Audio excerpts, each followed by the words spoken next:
Helo a chroeso i'r sesiwn nesaf yma yn Wythnos Hinsawdd Cymru. Hello and welcome along to the next session here at Wales Climate Week 2025. And it's going to be a fascinating conversation. Over the next hour or so, we're going to be talking about fairness and social justice. It's one of the themes of Climate Week, isn't it? Is bringing people with us on this journey to net zero. And so this next panel is going to be focusing on fairness and social justice, and in particular ensuring that nobody is left behind in this transition to net zero. So if you're just joining us, if you weren't here this morning, welcome along to Wales Climate Week. It's lovely to have you here. My name is Steffan, and it's my job to sort of help navigate the week with all over 3 days of the conference with all of our brilliant talkers and all the fantastic resources and stuff that are available for you to get access to. So lovely to meet you. Fantastic that you're here with us today. Now, obviously, a part of this is a conversation. So also we want to be drawing people in from your networks, your communities, your friendship groups and what have you. And clearly, if things aren't on social media, then did they really happen? So feel free to share, shout wildly about what's going on this week at the across the conference. And you can do that. We've already got, if you fancy them, some fantastic speaker graphics all made up for you that you can borrow. They're on the resources page of the site, so you can access them. So feel free to share it on Twitter, X, LinkedIn, Facebook and Instagram. Just use the hashtag Wales Climate Week, Wythnos Hinsawdd Cymru, to show that you've been part of the conversation, and encourage more people to come and join and watch back what we've done and be part of the conversation in the weeks and months ahead. Right then, so in this panel, like I said, fairness and social justice, ensuring that nobody's left behind in the transition to net zero. So in this session, we're going to be discussing fairness and social equality and trying to engage with you, as well as hearing from our experts, our panelists, about this transition and how we can make this transition a just and fair transition for all, regardless of your background, financial situation, etc. And so we're going to figure out, I suppose, what a just transition means. When in Wales, it means achieving net zero carbon emissions by 2050 in a way that distributes the benefits and the costs fairly across Welsh society. And then the aim of a just transition then is to deliver a fairer, greener and most prosperous future in partnership with businesses, workers, communities across Wales. So we're going to be hearing from and getting some fantastic insight from our panel of experts. We have questions at the end. We've got space for questions at the end. We want this, like all the sessions have been so far, fantastically interactive. So you can see your chat box on the screen there. Feel free to fire questions, thoughts, comments in as we go through. So I'll introduce you to our panel. Then we're going to hear from them as well, as they just sort of share their areas of expertise, their backgrounds, before we can sort of get into then a broader discussion about the topic and where we're at. So we've got Ben Saltmarsh with us, who is Head of Wales at the National Energy Action. We've got Princess Onyanusi, who is a diversity member of the Wales External Accountability Subgroup. That's on the climate change, environmental sustainability and rural affairs. We've got Shavanah, General Secretary of Wales at the Trade Union Congress. Joel Davis is with us as well, Policy and Research Officer at the Bevan Foundation. And we're hoping to have Luciana from the Celtic Freeport with us later on as well. So welcome along, everybody, to this panel. Lovely to have you. Princess, if you don't mind, I'll come to you to get us going. Just, do you mind just, I suppose, introducing yourself and your area of expertise and your sort of take, I suppose, your sort of overarching thoughts on making this transition as just and as fair as one as possible? Yes, my name is Princess Onyanusi. You already introduced me as a member of the expert advisory group of CESRA, which is Climate Change, Environmental Sustainability and Rural Affairs subgroup of the Welsh Government. I also happen to be a company director for a company known as Green Voices CIC, which is all about amplifying the voices of ethnic minority in climate change action. So talking about social justice and fairness in climate action, imagine a Wales where every child, regardless of their postcode, ethnicity, or family income, is able to access a safe planet, clean air, and is able to also feel free to join in the climate action. So this is the Wales that I look forward to. And this can actually be achieved by climate resilience, which amplifies diverse voices and is achieved through local leadership. In our drive towards achieving a Wales of net zero, it is very important that no voice is left behind.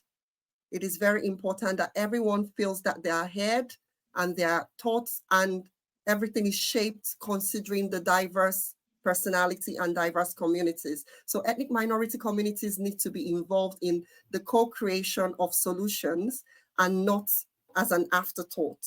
So in other words, they need to be consulted, heard, and carried along in every solution that is being proposed for the community. So I'll stop here. Great, yeah, thank you. And we can delve in more into some of the details, Princess, as we go through our panel. But thank you very much for letting people know who you are and what you're up to and your sort of overall thoughts on the situation. Ben, I'll come to you next then. What about you there at National Energy Action? What's your take on it? No, yeah, thank you very much for having us along. As I say, my name is Ben Saltmarsh. I work as Head of Wales for National Energy Action, so National Fuel Poverty Charity, ultimately with a vision to see that everyone can afford to keep warm and healthy at home. And I think from a housing point of view, which I know has obviously been the broader theme of the day, retrofitting for decarbonisation in our minds must result in healthier homes that are cheaper to run. And the way that we heat and the way that we power our homes is changing. That's necessary, and that brings with it an opportunity to make life better for people, to improve their homes, to improve their living standards, to improve their health and their well-being, their personal finances, and their wider community.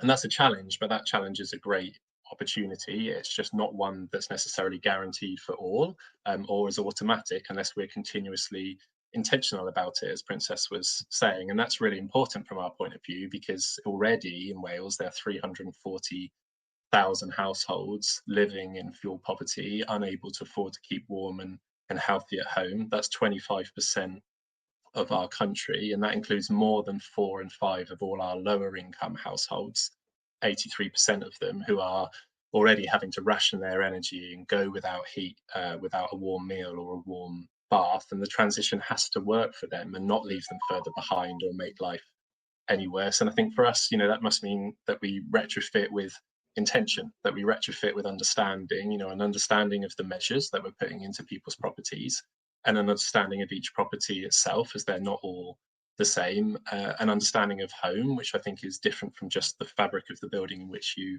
live, and obviously an understanding of the people that live there, the people who occupy it. And so government, policy, practice, standards, and the wider community all have a really important role to play in that. And that's crucially important that we all come together to that end, because there's no route to solving fuel poverty that doesn't take into account the need to decarbonise our homes.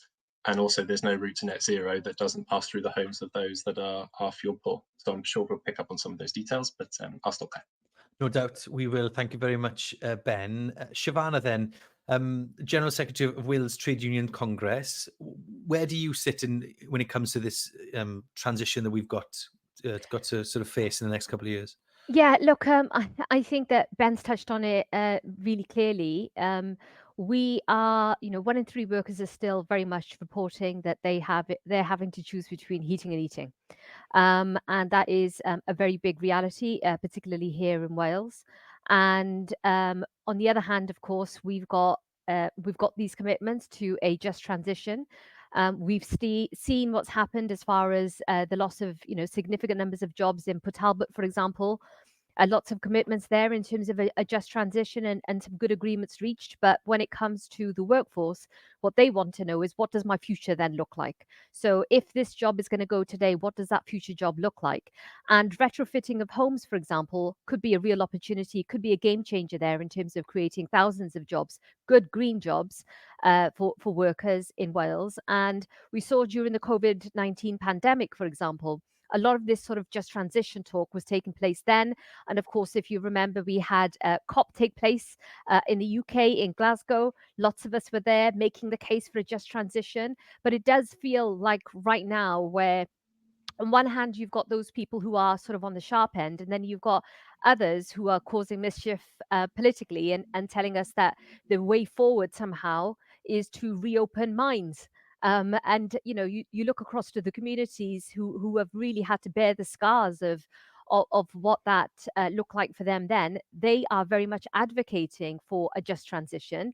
They're very much making the case for why we need to be actually making sure that these are that we're reducing carbon emissions, but we're also decarbonising.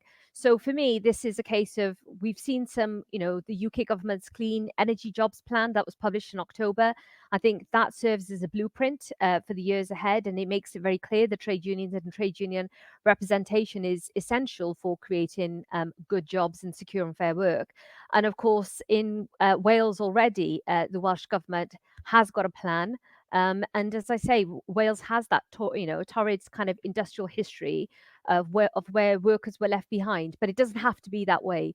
And I think with that mindset in mind, and that real clear preparedness and willingness to engage with support from both Welsh and UK government, we can protect workers in carbon heavy industries, but also allow them to be a part of the greener economy. And then, of course, when it comes to the introduction of AI, again, there could be real opportunities for us to create those new jobs for the future.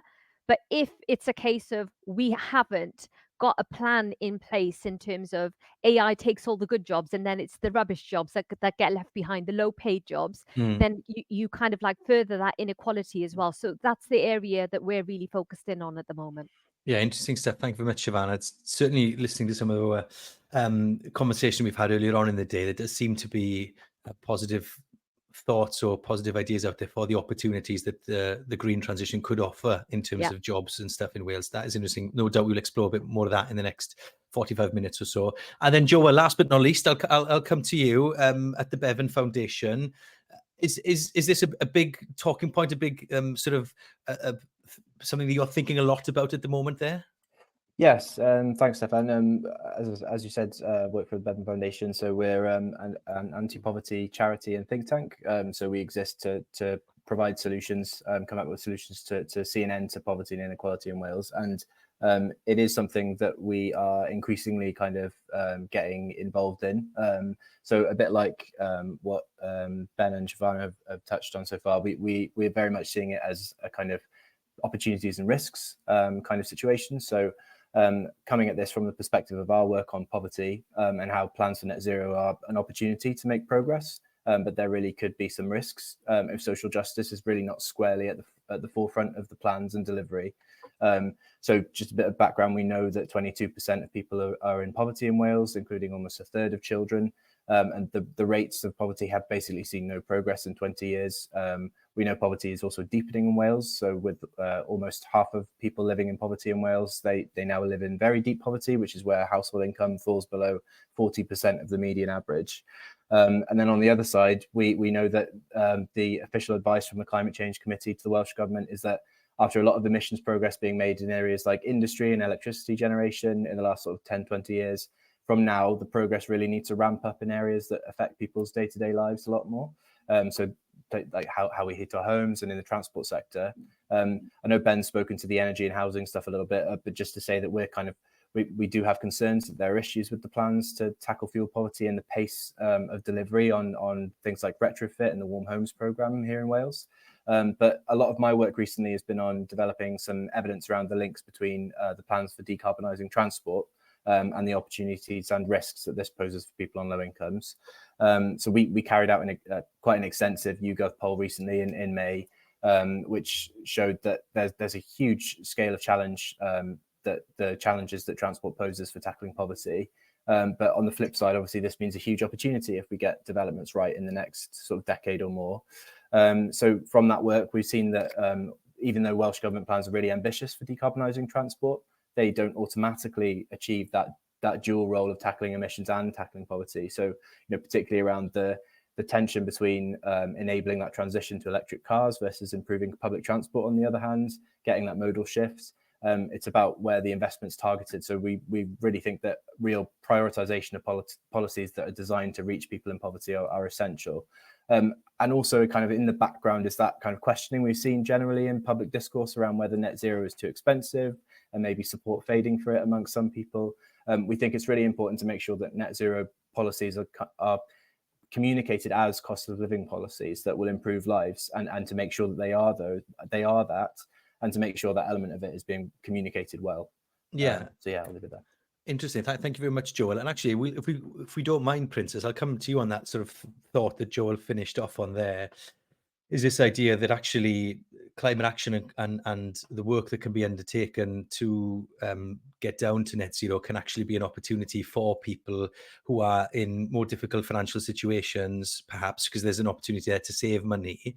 Do you think that that conversation or that message is getting through to some of the communities that you deal with on a regular basis, that there is an understand? Is there I get a sense that there's an understanding gap there, that nobody's making that enough work to make sure that that bridge is happening between sort of showing the opportunities and why it's a good thing, as opposed to it just being a burden for people, if you know what I mean? Do you feel like that work is being done? I think a little bit of the work has been done, but there's still a lot to be done in that regard. So education and community engagement is very important in going after the climate change and our race towards net zero. The pertinent question to ask in the transition is, who is participating in the transition, who is benefiting, and who is at the risk of being left behind? So from my understanding and from what I can see, the people from ethnic minority communities and the Gypsy Roma travelers stand a very high risk of being left behind in the conversations. And the reason for that is because, obviously, coming from low income backgrounds, they lack the access to some of the information. When you talk about awareness, they are not aware of the green jobs when they are made available. They are not aware of how to access information in some communities and in certain climes. So there's a lot that needs to be done. We need to talk about awareness. We need to talk about access. Yeah. Do they have the access to the information required for this? And talking also about the ethnic minority communities and the Gypsy Roma travelers, we find that most times these communities tend to live in the more vulnerable areas that are prone to flooding, that are prone to pollution, and also prone to energy insecurities.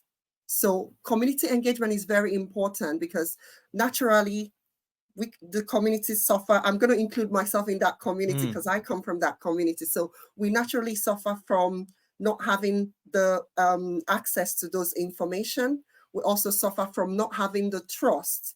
There's language barriers, there are the trust issues, there's institutionalized issues, systemic barriers that kind of prevent us from getting the information that we require. So the way around that is get through these communities by using grassroots community groups, get through to trusted community leaders who can pass on the information to these communities with enough trust. So this is very important.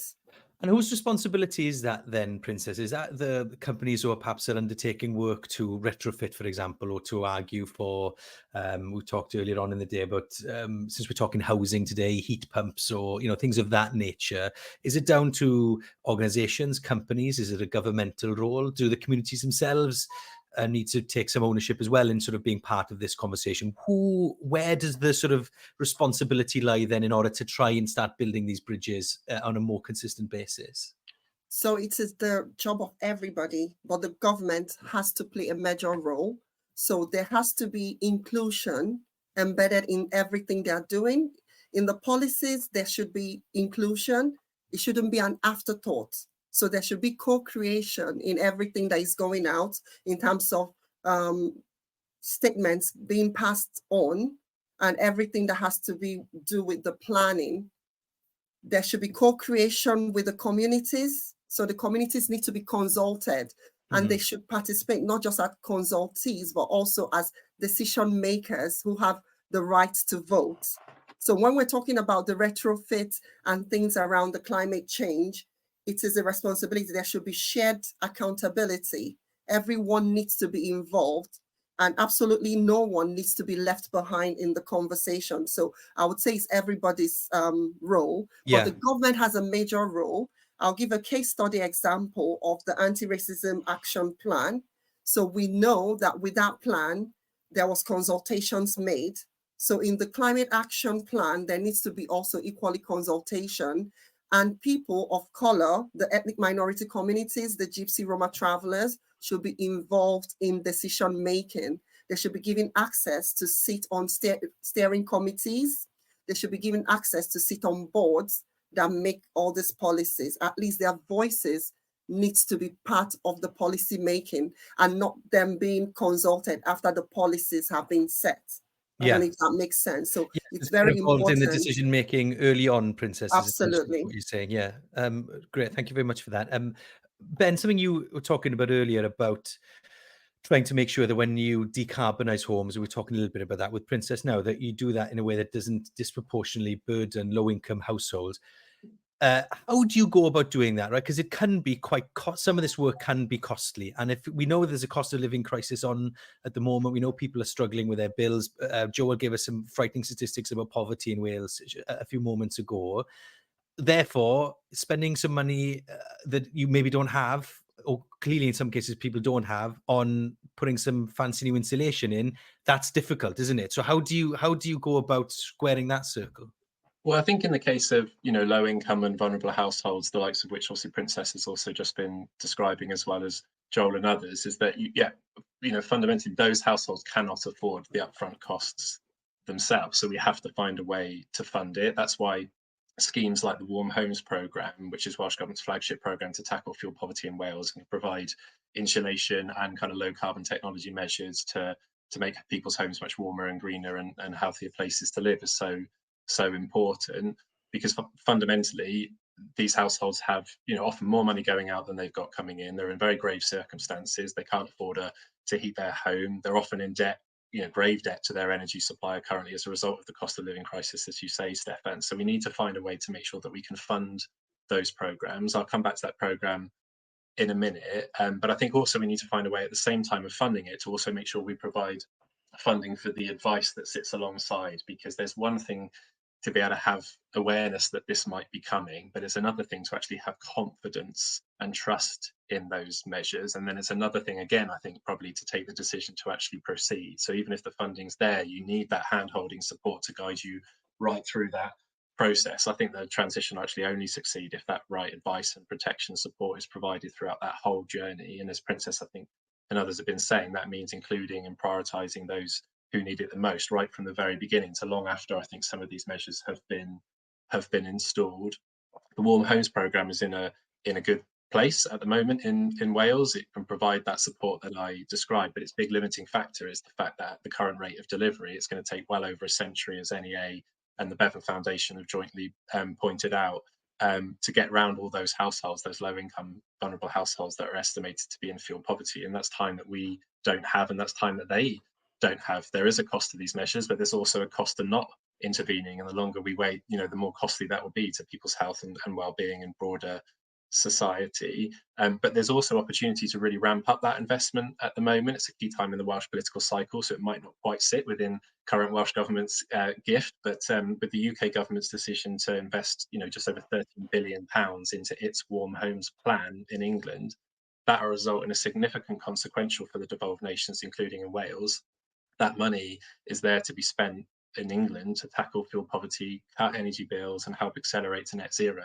And that's money from that consequential we would love to see all Welsh political parties commit to spending to the same aim here. Yeah, okay, so that's just something really practical then, Ben, that people can sort of hold on to in terms of action that might happen, isn't it? Because sometimes these conversations can feel sort of a step away from people's day-to-day lives, isn't it? But knowing that there's some extra money coming down the track that could be used to accelerate some of these programs, I think is something tangible that people can grab onto. Something else, Shavanah, that Ben mentioned there was this idea of having the advice sitting alongside the action itself, so people feel like they're being supported through that transition. I suppose that also means that there's potential jobs for people here, right? And you've already touched upon it, that there could be sort of a big green workforce.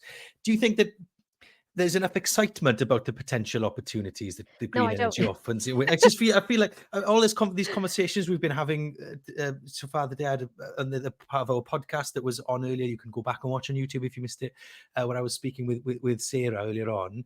saying there's thousands of potential jobs here. There's some clever 60,000. Yeah. So we reckon it's about 60,000 jobs that could be created, and that was at the last count. That was what, a year, 2 years ago, let alone now. And Ben is right in that there is an opportunity there now, and all of us are going to be doing, lobbying all the different progressive parties and saying this is something you should definitely commit to.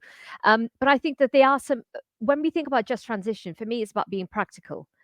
As well, and looking at what powers does the Welsh Government already have. So, for example, at the moment, we already have a commitment in Wales to social partnership, for example, and fair work. So I think if we were to link any kind of like climate funding to fair work standards, that could then link back through to pay transparency, social value, and it helps us address any kind of pay equity issues as far as any climate investment is concerned, particularly from any renewables or retrofitting, for example. Then, we've been discussing in terms of the impact on communities, and again, the need for designing climate action with communities, not for them, because ultimately those are going to be the individuals who are going to be most affected by any pollution or poor housing and insecure work as well. So this isn't just about emissions, but it's about justice ultimately. And we always say that climate action has got to help us. It's got to be a lever to close any kind of gaps that exist out there. And we've been talking about living standards, the need to raise living standards. We keep hearing the words resilience continuously, and equity, and all of these like words get flashed around the place. But what people always say is, well, what does that mean? How is that going to change my life? And if you are already living in a house, for example, that's got lots of damp in it, are you going to be thinking about getting do you want to deal with damp first, or do you want to get your house warm? So there's like a bit of an education piece for us to do as well in terms of the public, for them to understand this. And I think that we're living in some really strange times, right, where we get, people believe in the news that they get from their smartphone, for example, over and above what government is saying. So for me, it's a case of we need to get out into communities and have these conversations about what climate justice looks like, what that looks like in terms of job opportunities as well. And again, it's about language too. We constantly hear, like, for example, I used to have a running joke with the previous Future Generations Commissioner about the fact that we always talk about shovel-ready jobs. Well, when you think about shovel-ready jobs, you think about a very traditional kind of job. Mhm. And actually, the jobs for the future, these green jobs, are very, very different. These are kinds of jobs people can do from home. They can be much more flexible, which means that you can bring in more disabled people, for example, people with protected characteristics, people with caring responsibilities into the jobs market who have been kind of left outside for a very long time as well. So I think that there's opportunities here. There's definitely some risks, though, if we don't do this properly. Yeah. And Joel, I want to come on to you in just a second, because to pick up on something, but I know, Ben, you wanted to pick up on something there as well and just add something to that.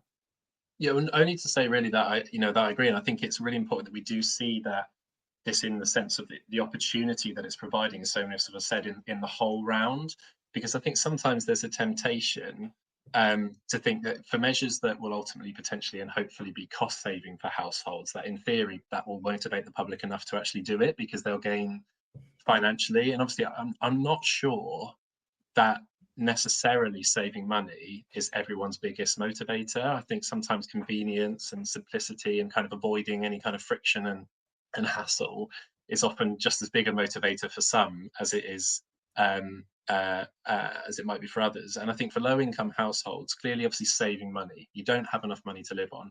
Saving money healthily, because you now have a warmer home that is less expensive to heat, is a very, very good thing. It's a necessary thing. Ultimately, at the end of the day, energy is an essential service. So that'd be a huge motivator. But at the same time, from experience and providing advice to households directly in that situation, they're often very risk adverse as well, and understandably so, because everything is right on the cusp, on the edge. And actually, just no matter how good and accurate the advice is, and that it will be better for you, it's a huge risk to still take that leap and to take those measures up, because if they go wrong, then the consequences can be even worse. And when things are that finely balanced, it's really very difficult sometimes to make those big big decisions. So I think in any of the advice and support and protection we provide, we have to see it in that whole piece, because if it isn't just the money that people will save that will motivate them, it'll be the benefits to their health and their well-being or their broader finances or community. I think that's a really important point that others have talked to. Yeah, and Joel, how do you feel like you having done a lot of research in this field and spoken to people from disadvantaged areas, who were the exact sort of people that the Princess and Ben and Shavanah have been talking about? How have you got a sense of how that engagement can be done better? Because clearly it needs to be done better, right? It needs to be done in a way that brings people along on this journey. Have you got any sense of how practically you do that in a way that people trust and buy into? I think engagement is always a real struggle, and it's always difficult. And I think the point for government, policymakers, for industry as well, is it's never going to be perfect. You're never going to have enough engagement.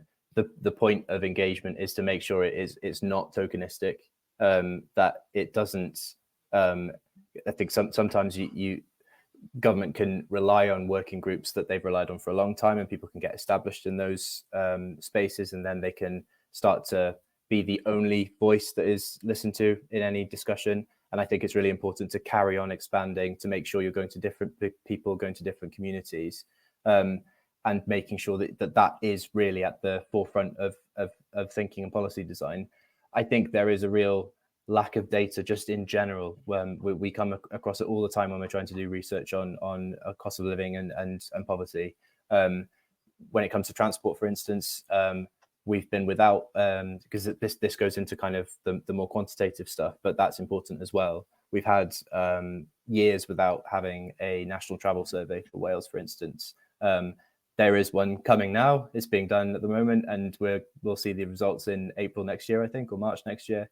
But that's been disastrous in terms of being able to plan for transport policy and be able to plan these transition arrangements, because we don't have any data on how people travel, how people want to travel. I think there are novel ways that the Welsh Government, again on transport, could be looking at finding that unmet demand or unknown unmet demand for services like bus routes, for instance. They have the flexi pilots that they've been doing, which are kind of demand-led minibuses that kind of fill in gaps in transport. So you can order your minibus, say you want to get from this side of where you live to the other. And that has actually led, we've spoken to a few people that working on that scheme, and that's actually led to kind of, wow, there's a route here that could be a fixed bus route. So it's about experimentation. It's about constantly looking at engaging people, but it's always difficult. You just need more of it, and you need to do it in a very targeted way.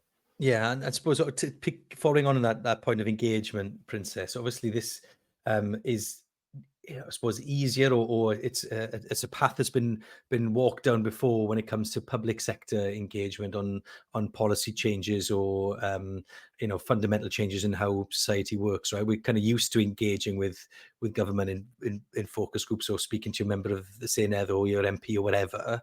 But obviously, when it comes to green changes, the role of private business is important in all of this as well. How do you think people need to go about trying to make sure that private business is also engaging with the groups that you've been discussing today, and that they're engaged in making sure that those voices are heard on their board levels as well, outside of the scope of public discussion? Because sometimes in Wales, people, there's a lot of focus on the public sector, but obviously the private sector will be in this space very important as well.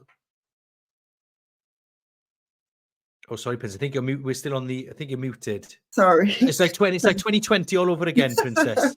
Yeah, I thought I unmuted myself there. So good. Got you now. With regards to what you've said, absolutely, I agree with you. There's need for businesses to be carried along, and the best way to do this will be to reach out to grassroots community groups and businesses that are focused on the climate action.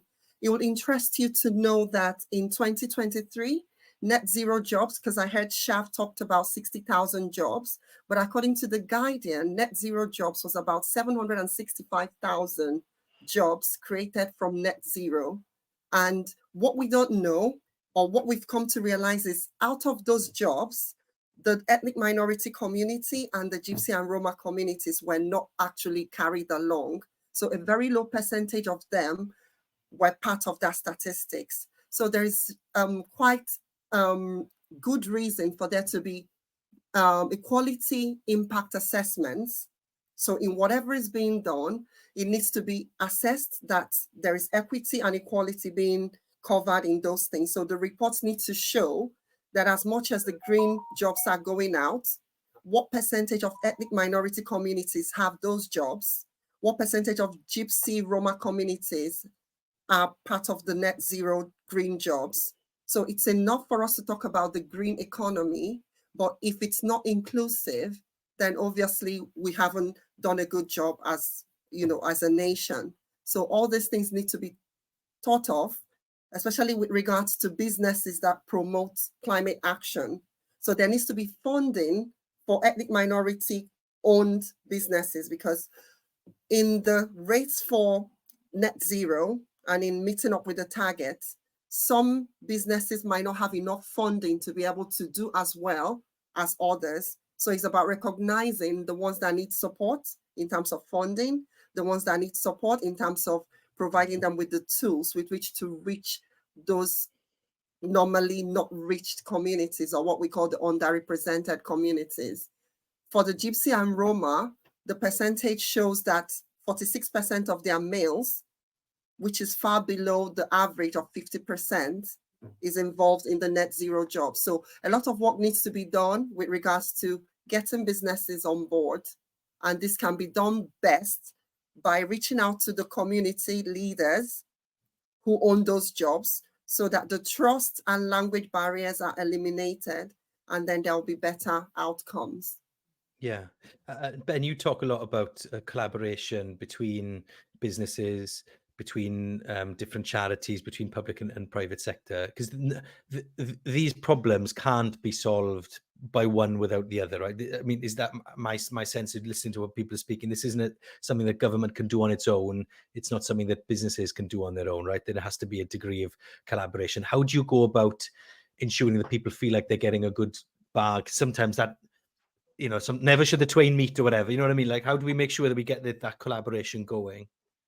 Well, I think there's a lot of efforts to do that. In fact, I suspect a big motivation behind Wales Climate Week is also to make sure that this continues those conversations. But you're absolutely right. I think there does need to be that collaboration between all of those different sectors. We need to make sure, obviously, businesses are providing benefits to the communities, and there's some really good examples in the kind of community energy space, I think, across Wales where that's happening. Government plays a key role, as Princess has been saying, both in kind of setting the strategic direction, but also providing funding for grant schemes for those who need it, or zero interest loans through Green Homes Wales, by way of another example, for those that can afford to take on a loan and pay for it themselves, but don't necessarily have the money up front.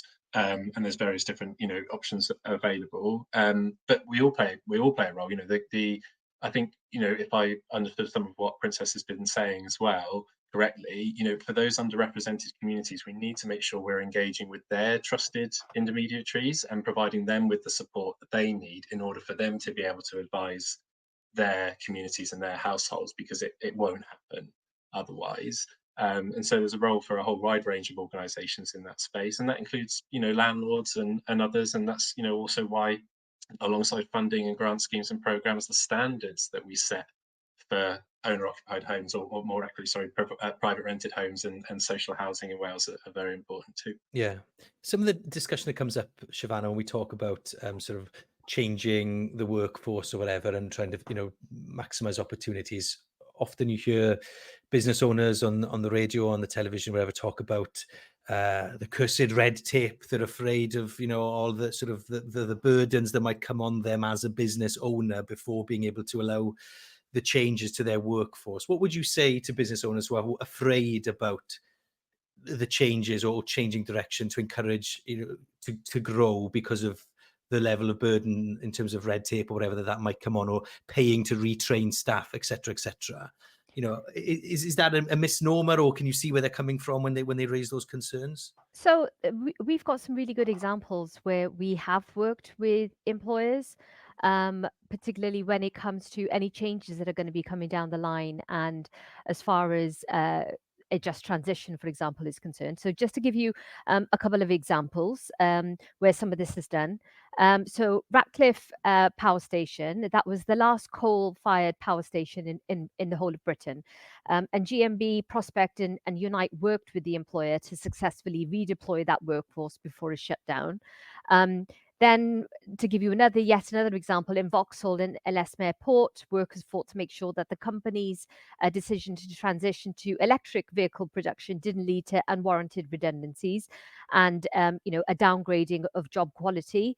And again, that successfully guarded against any unjust transition.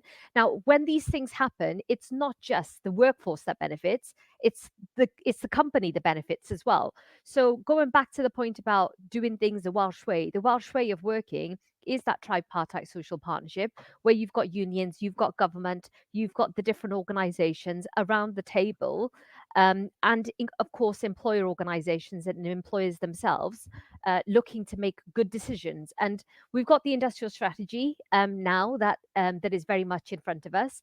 And I think this is an opportunity for us to exercise much more of this going forward.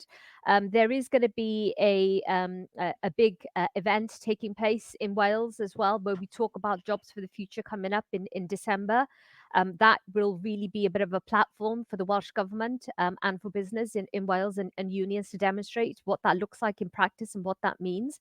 And again, just to mention in terms of red tape and everything else you've said and reskilling, so there's something called the Wales Union Learning Fund that exists, and that in itself is it's a brilliant way of actually looking into how we can skill people moving forward. And already we know that it's an essential part of how we introduce high skills, green energy future for Wales. It is one of the most successful, cost-effective education initiatives that we've ever had in Wales. And it is most definitely uniquely trusted, not only by workers, but also by employers as well. We've already, through that programme, directly funded more than 35,000 learners. We've engaged and supported many ambitions for the next Welsh Government itself, of course, to develop a vibrant net zero economy. We've engaged with over 1,200 employers. So for me, yes, training is absolutely key, as is a fair economy. And when you look across Europe, for example, when we talk about this idea of social partnership and communities and unions needing to work together, and when we talk about skills hubs, for example, I think having skills hubs up and down the country could be a real game changer. Not only could they be places where people can go and gather information in terms of what financial support is available to them should they need it, but equally, if you are a business or you are a worker, and you want to know what a new job could look like, or you are looking to set up shop in Wales, you should be able to access that information really, really quickly. So we're doing a lot of work with lots of different employers and business organizations in this space, because for me, we often hear as if climate change and a just transition somehow is negative for Wales, or any other part of the UK. I think that it could be a real game changer, particularly sitting alongside what we will soon see in the next few months around the introduction of the Employment Rights Bill as well, which will give even more protection to people, particularly for people, for example, who work in hospitality and retail, but many other sectors as well, where we see low paid jobs and lots of insecurity. So I think having that, looking very carefully around public procurement, there's some really good examples where public procurement has worked, particularly when we've been working with grassroots organizations, where we've been working with the third sector, for example. Things can be done differently, but it's about choices. These are about political choices ultimately. Yeah. We talked, a lot, Joel, now about sort of the opportunities that are out there and the things that we can be doing better and what the future might look like. Is this conversation even registering with some of the communities that you've done research on that we're talking about today? I know you've talked about how difficult it is to get levels of engagement there to try and start that conversation. But at the moment, are we starting from you started from zero, or is there some acknowledgement no. in There places? there is, because there's already examples where this has already happened. And so we point to those examples. We've been training up trade union reps, particularly in understanding what, green skills are, what those look like, how they can talk about these things in a very accessible way in their workplace, in their communities. Over the next few months, we're planning on holding a series of public events where we want to talk about what the future of Wales looks like and what that just transition means for the workforce. And we've also just recently commissioned some new research, particularly in terms of the industrial strategy and some of the changes coming down the line. And for me, it's a case of how do we engage people on something that is within touching distance? When it feels like it's so far away, then it doesn't make any difference. So like when, for example, when government, takes on initiatives, for example, today in Cardiff, we know that young people are going to be able to have bus fare for £1, for example, to be able to get on a bus. Well, that's going to be really helpful, particularly for parents whose children might be going to different schools, for example, where they've got to drop people off. Sometimes they end up being that, they're late for work themselves, particularly as more people now have to physically present themselves more and more in an office environment. And not everyone can, get on a cycle. If you're a family of 4, for example, there's going to be there's not one form of transport that people use to get to work, for example. So I think that all of these types of initiatives shows us that we can do things differently, but we shouldn't have to wait for big reports or like big commissions to sit down. Sometimes it's about being sensible and doing what's right on the ground and working with the organizations who have already been tapping in and talking to people on the ground. Yeah, and Joel, I suppose what Shavanah's talking about there now, that work's got to really start now, hasn't it? Because, and as she was alluding to earlier, in the age of the smartphone and social media, whatever, disinformation is something that can impact traditionally lower economic income communities, right? And so this work has to start now in order to try and tackle that stuff, otherwise before it becomes too late. Yeah, I think communication is huge when it comes to just net zero policies in general. And as I said before, I think it's a job of work to make sure that you are communicating these policies and these initiatives in a way that is coming across as this is going to save me money, particularly when you're talking about, I know I agree with Ben that it's not the only thing that people are worried about, but for people on low incomes who really do need to be brought along in this, because they need to be brought along in this process, because the people who are in a better financial position are already able and probably more aware of the advantages that they can gain from things like buying into an electric car, for instance, or putting solar panels on your roof or insulating your home. And I think people are highly aware, and I think this is the risk of the ways in which things don't work, and especially where there are communication kind of voids. So I think when it comes to let's take the South Wales Metro, for instance, I think that is clearly one of the ambitions for that was to get rid of the kind of duplication of some train and bus routes, but people are still having to get off the train at a station which is halfway up a hill in their local area, get the bus back down to town because they can't walk back to their home. And I think that's the situation where we need to be communicating, especially Welsh Government needs to be communicating. This is a work in progress. And if there are gaps in what we're trying to do, please let us know and have some kind of mechanisms for feedback and for learning. Yeah. Yeah. Well, listen, we will get into some of your questions in a moment. But before we do that, I'd just like to just to go around everybody and get a sense of how optimistic or how you feel about the next 5 years in Wales. Princess, are you a glass half full or a glass half empty sort of a person? How are you feeling about the future and the changes you've talked about and making sure that they actually happen? I'm a glass half full kind of person. I always look on the positive side. There's still a lot of work to be done. So the green economy is a massive one for Welsh government and for Wales as a nation, but there's a lot to be done. And the question we need to ask is, how are we going about getting this done? Everyone needs to be carried along, otherwise it won't be a just and fair climate action that we're talking about here.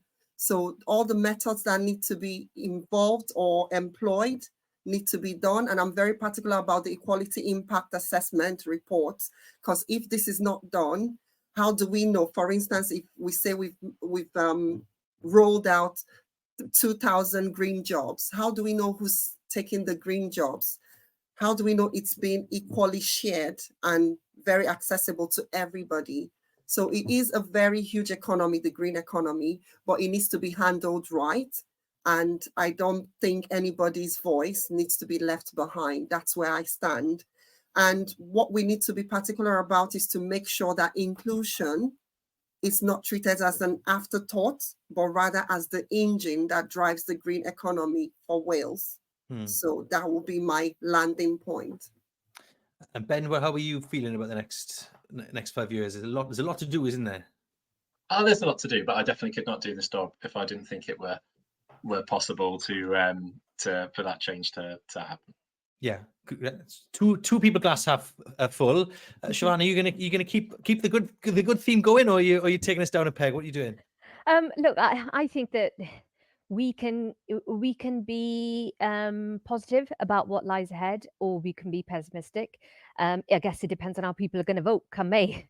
If we want a progressive government in place where all progressive voices are working together, particularly as the Senedd expands, then I think that we've got a good chance as far as this agenda is concerned.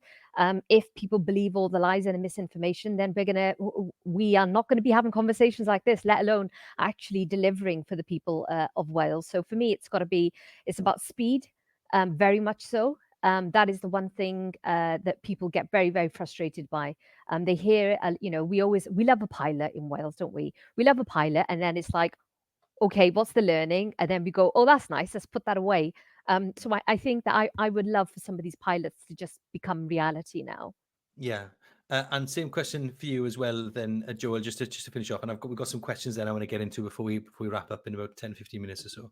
Yeah, I agree with Shavanah. I think a lot hinges on what the political situation is come next May. But I think in terms of being optimistic, yes, that there has been huge progress. There have been hugely ambitious plans when it comes to making the link between social justice and decarbonisation policies.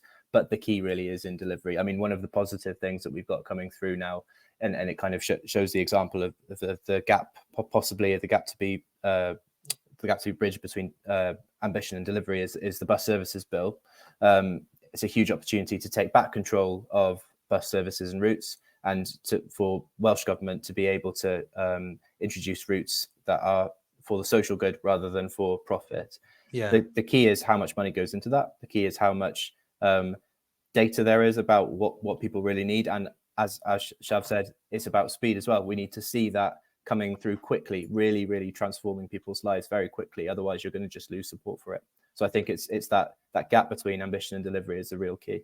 Interesting, your point there, Joel, was picked up by Candice on the chat box there, saying that lack of access to transport is one of the real barriers for young people trying to be part of the green workforce. That's something that's come up. And like Shavanah says, it's going to be interesting 6 months ahead with elections for Cardiff Bay just around the corner. We'll get into some of these questions then. I probably won't go around everybody for all the questions, or we might, because we'll run out of time. I'll start with this question from Sarah Jones in terms of finding answers to the challenges facing rural Wales, transport and housing. Ben, what do you think about the question that Sarah raises there? I think fundamentally this is a very, very important one. Really welcome that question.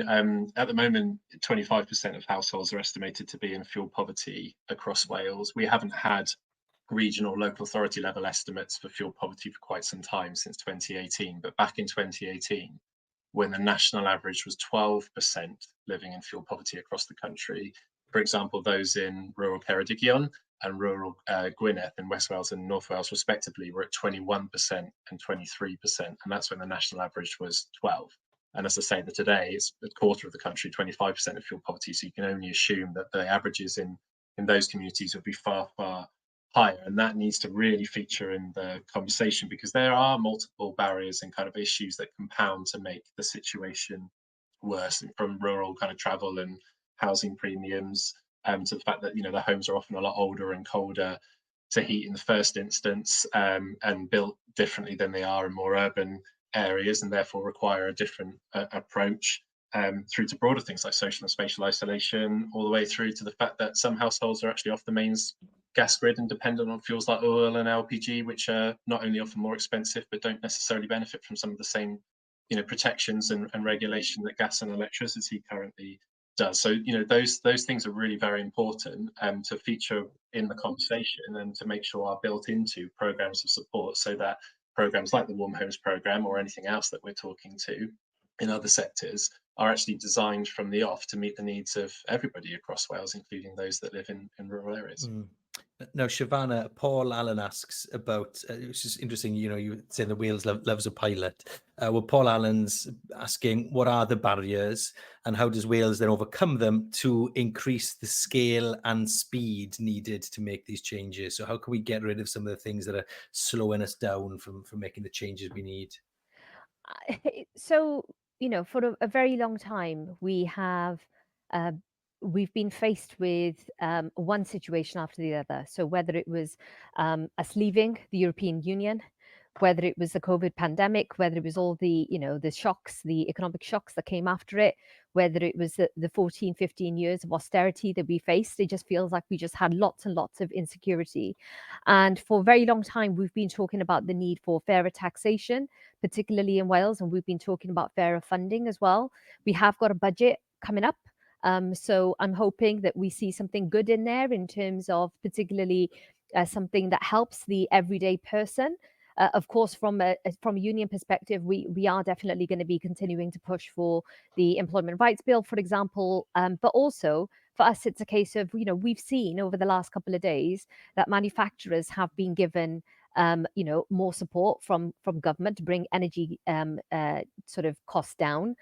It would be great for some of those same sorts of support to be more readily available to people, to the everyday person as well. Yes, there is like the warm homes support, for example, that might be there, but we need to have, sometimes it's a case of you need some universal answers to some of this as well, because people need to feel that something is getting better in there. We've been talking a lot, for example, about those people from lower socioeconomic backgrounds, but we have to also remember there's a number of people, particularly in the middle, that have been squeezed for a very long time.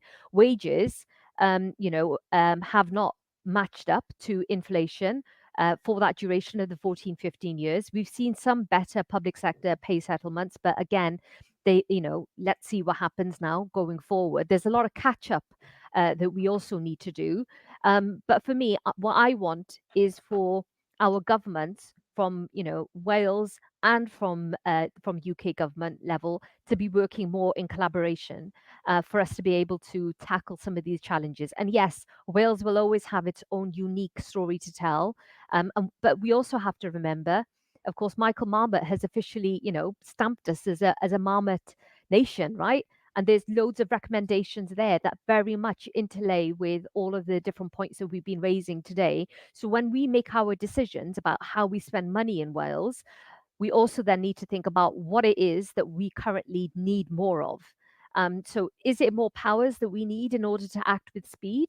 Or is it a case of actually what we need is more funding and more flexibility around how we use that money? Yeah, and Princess, I'll just ask you this final question. Chris at the beginning asked a couple of different points about the role of education in all of this. I think that might be interesting for you to talk on, just given the communities that you're working with, and the importance of educating people about the challenges that are coming, but also the opportunities that lay ahead. What would you say to those questions?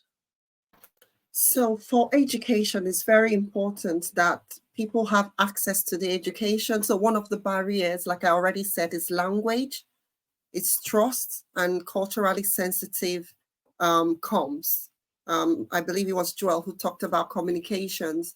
So when communications about climate change seem to consistently come out in a particular language, obviously some people are automatically excluded. So I would suggest and push and advocate that some of the climate change communication should be done in different languages to allow people from other languages to be part of this.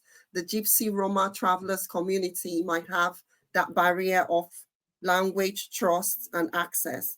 Also, when you talk about the low income levels in schools, if you're not able to get involved, some of the carbon literacy trainings, they cost money. And if you're not able to have access to those, then you're limited. So I will also talk about the importance of this being included in the curriculum. So from a younger age, if it's embedded in the curriculum so that children grow up understanding climate change and climate action, it will make a whole lot of difference.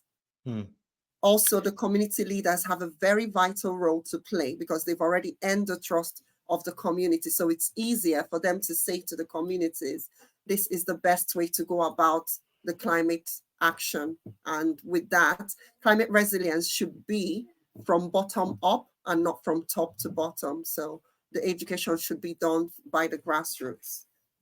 Well, Princess, thank you very much for that answer. And thanks to all our panelists. That's Ben Saltmarsh, Head of Wales at the National Energy Action. We've just heard from Princess there, who runs business, was also a member of the Wales External Accountability Subgroup on the climate change, environmental sustainability and rural affairs. That is a mouthful, Princess, when you've got to tell everybody that you're part of that panel. It does take a while, isn't it? But it's an important panel, and Princess is sitting on that. So thank you very much to you, Princess. To Shavanah as well, General Secretary of Wales, the Trades Union Congress, and Joel Davies, Policy and Research Officer at the Bevan Foundation. Diolch yn fawr iawn I chi gyd. Thank you very much, all of you, for being part of our panel, our session this afternoon. Now, you can feel free to stick around for this next bit, or you can go off and be busy, like you no doubt are, the rest of the for the rest of the afternoon. But we do have a poll for you now. Those of you watching, it's going to be popping up on screen. So what we're doing, if you're just joining us, by the way, is after these sessions, we are putting up interactive polls that gets you to be part of this conversation, just to get a sort of a vibe check, if you will, a sense of where we're at after the conversations that we're having here at Wales Climate Week. So interactive polls are going to come up. The answers are going to come up soon. Questions are going to come up soon on the screen. They were Welsh first earlier on and English second. This time it's going to be English first, Welsh second. Also, if you see on the right-hand side, there's a little poll bit. And there you can click on that and the questions will pop up there for you as well. So you can answer those polls, and then we will reflect on some of the replies throughout the week, and as we go through your answers to the polling throughout the week. So yeah, make sure you are part of the conversation. You can go back to them as well. They're in the reception page of the platform. So yeah, the polls are going to be a little bit longer for you to get your answers in there. Thank you very much for all your questions and your thoughts and your comments on that session and throughout the day. We are going to hand over now to, I'm handing over to myself, but here we are. In the little program bit, if you click on that, then you will see that we very soon could be going to our reflections from the day section in a little while. But there's still time before we go and reflect on the day and what we've learned, and just sort of recap everything that's happened today and sort of wrap up day one of Wales Climate Week. There's plenty of time for you to finish off your answers to those polls and also to head back to the reception area and check out the exhibitions and all the resources that are available there. And I will see you for our little reflections on the day in about 10 minutes time on that other session. So we will see you all very, very soon.